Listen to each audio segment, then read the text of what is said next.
भुलाइल, छूट गईल धभाइल मंगल चांद के मिशन भुलाइल।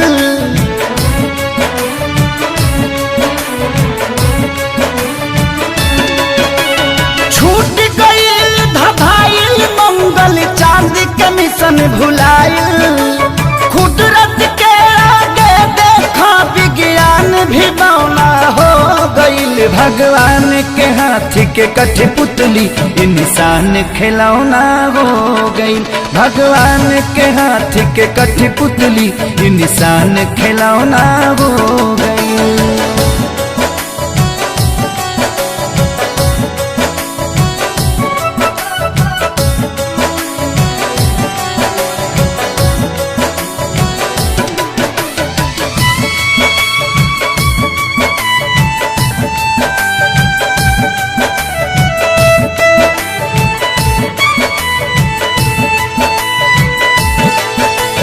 सब कर धन के ऐठल घर में बैठल बैठल मेट गईल। बड़का बड़का वीर भूपति के विपत्ति से जब भेंट भइल।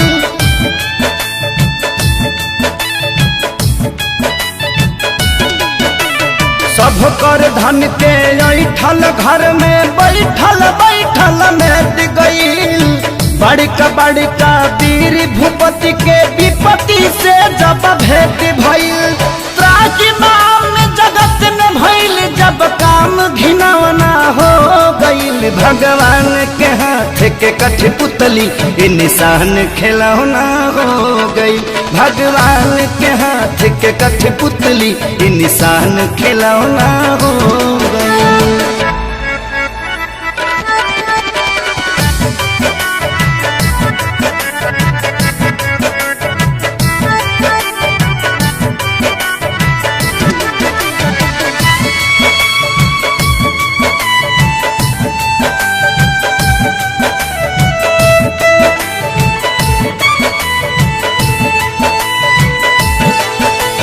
माथी पकैसन मौत नाचे देखनी जब नजार हो।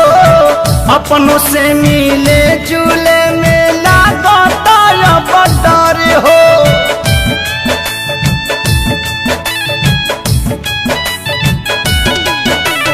माथी पकैसन महुअत नाचे देखनी जब नजार हो। अपनों से मिले जुले में लागता अब डर हो। एको किलो के रह के भी अलगा बिछौना हो गईल। भगवान के हाथ के कठपुतली इंसान खिलौना हो गईल। भगवान के हाथ के कठपुतली इंसान खिलौना हो गईल।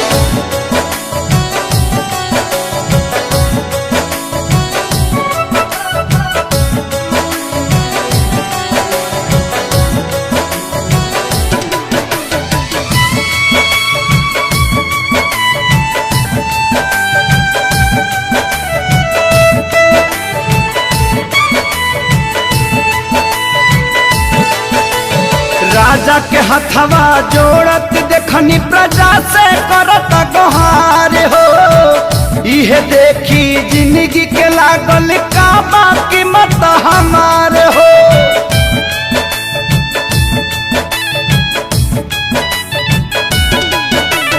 राजा के हथवा जोड़त देखनी प्रजा से करत गोहार हो। इहे देखी जिंदगी के लागल का बाकी मत हमारे हो। हलचल खेसारी धनंजय पभारी एगो किरौना हो गईल। भगवान के हाथ के कठपुतली इंसान खिलौना हो गईल। भगवान के हाथ के कठपुतली इंसान खिलौना हो गईल।